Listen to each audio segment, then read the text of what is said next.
And the relatives of two 15-year-old schoolgirls who were raped and murdered back in the 1980s have called for a review of a parole board decision to release their killer. 61-year-old Colin Pitchfork was sentenced to life in prison, but he can now be released after serving 33 years. Should a child killer like him ever be free? Going to debate that in just a moment. But first, here's Lorna Shaddock with the story. So what price redemption? What price forgiveness? It's almost biblical, isn't it? We're joined now by Chris Daw QC. He's a legal commentator and he's author of Justice on Trial. And he says that people can change, and he agrees with the Parole Board's decision.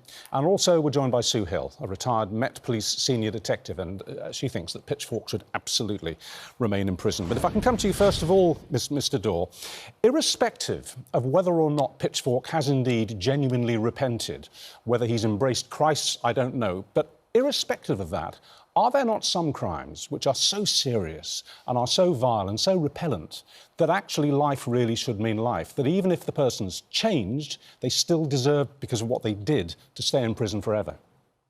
No, not in my view. I think obviously I understand that when you look at an individual case, and really one has to say that the most important thing here is to consider the feelings of the family of these girls. I mean, it's the most appalling of crimes that any parent or any of us can imagine. But you have to set aside the individual emotional reaction to these cases and look at what we're using our criminal justice system for.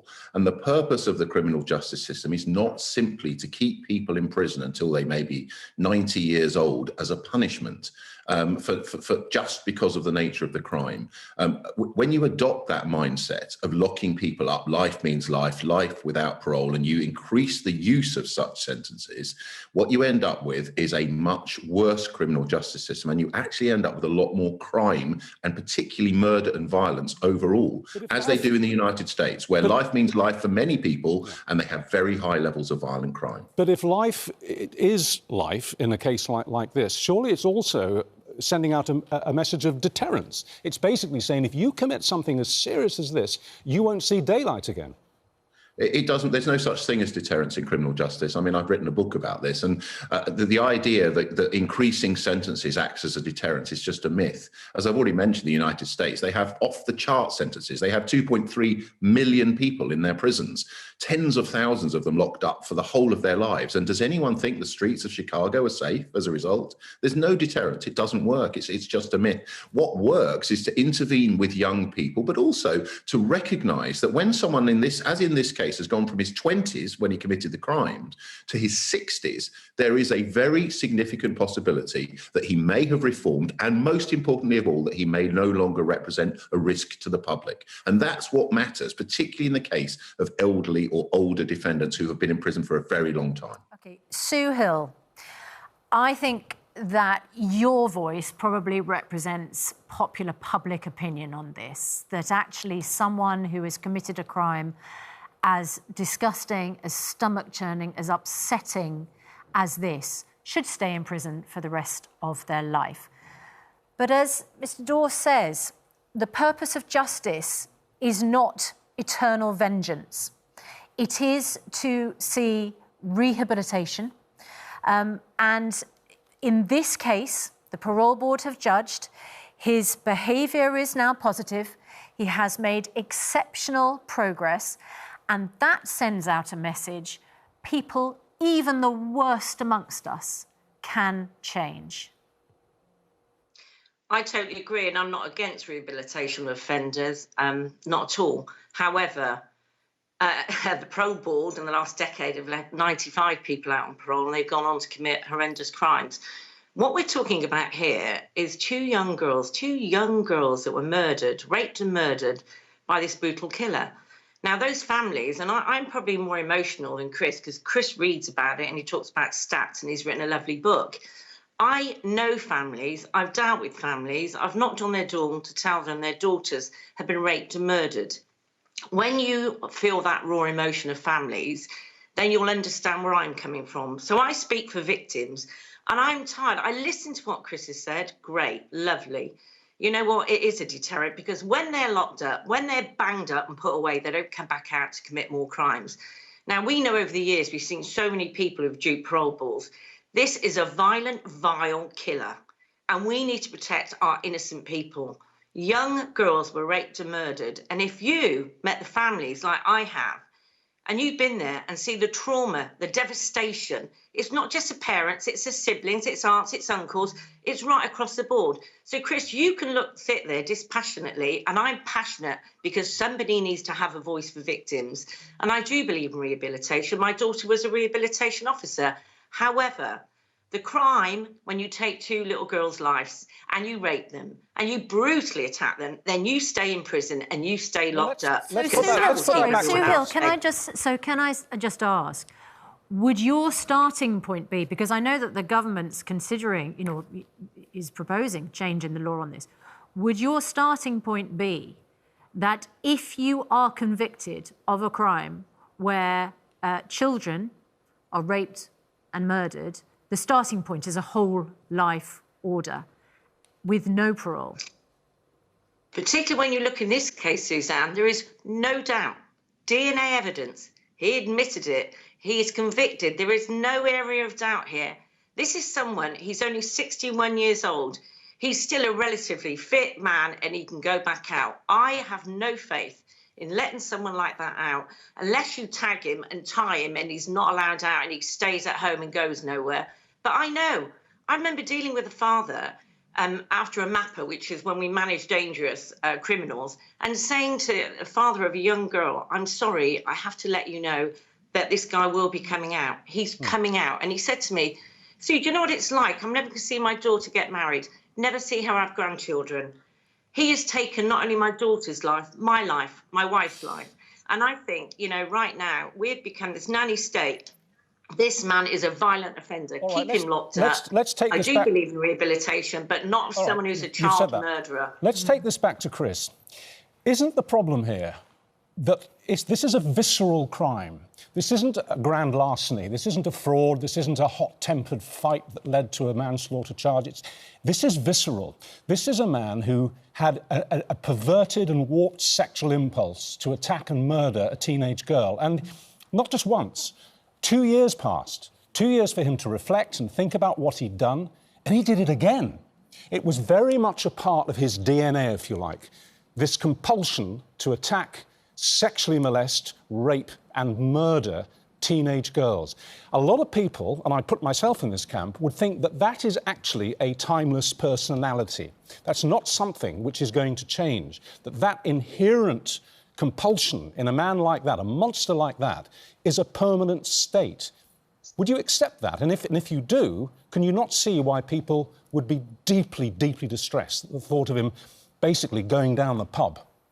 I totally understand why people are distressed, but I'm afraid when you use the word monster about a human being, it doesn't really help very much. I mean, picking up on Sue's point, I have sat in the houses of mothers and families and siblings who have lost their sons to knife murder. I made a television series for the BBC and sat and interviewed them and watched their tears and watched their pain and watched their emotion. And I'll tell you why I argue for the things I do, because the longer we imprison more people for the longer periods of time, the more mothers get the knock on the door from people like Sue, because you get more murders the more that you send people to prison for longer periods.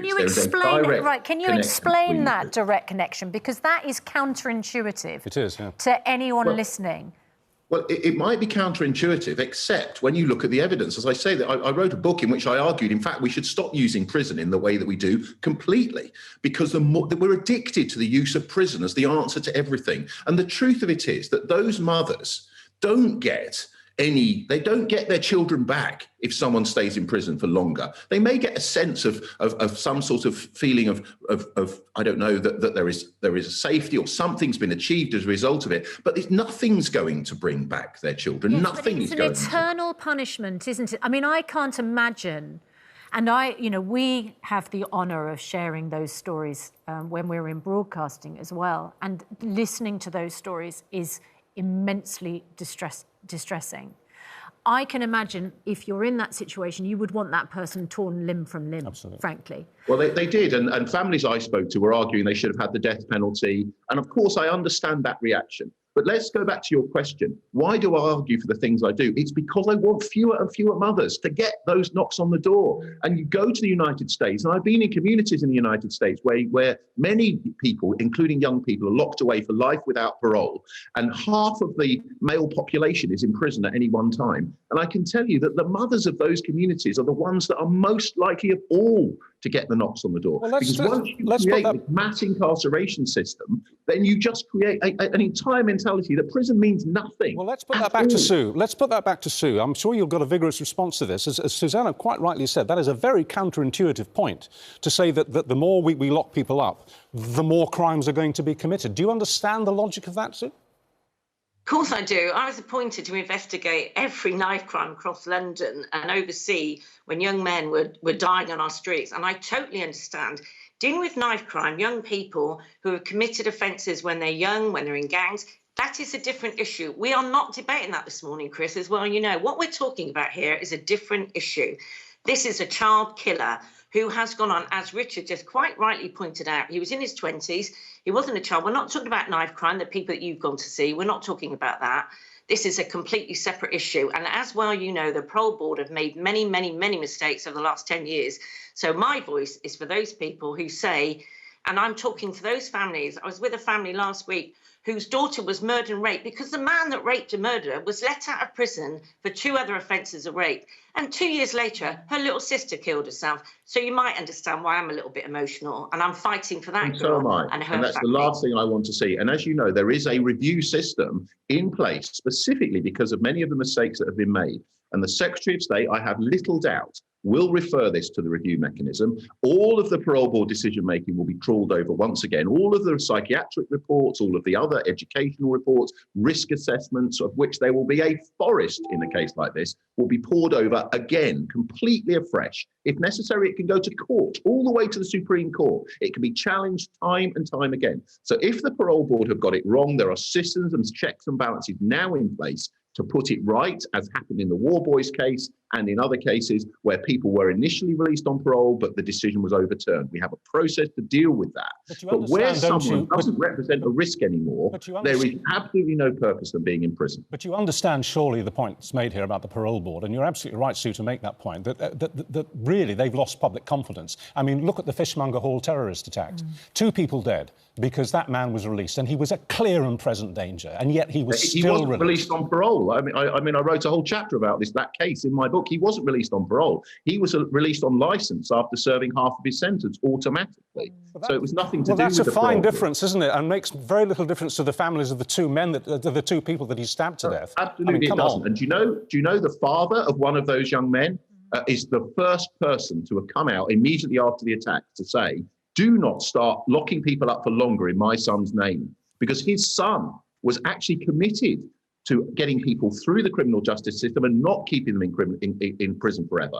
And his own father came out publicly, the victim's father, and said, not in my son's name. That doesn't necessarily mean that he was right, does it? He was fully entitled to say that. It doesn't mean he's right. Victims' justice, Richard. You can't have justice based on what victims want, the emotional reaction one way or the other. You have to base it on evidence, and you have to base it not just on evidence in an individual case, but look at what happens when we overuse prison. We've doubled the use of prison. There's double the prison population in the last 25 years. And we're using it more and more. Sentences are getting longer and longer. They've almost doubled for murder.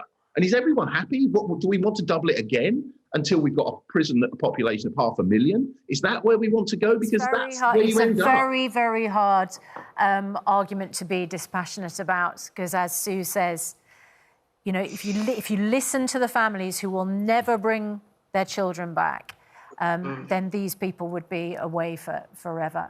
Thank you very much, both of you. And the Ministry of Justice spokesperson said decisions to release life sentence prisoners are made by the Independent Parole Board after a full risk assessment and provisional for 21 days while they're reviewed. If Colin Pitchfork is released, he'll be closely supervised by the probation service for the rest of his life and can be brought back to prison if he breaks strict conditions. I still think that it's the category of the crime which is the key point here.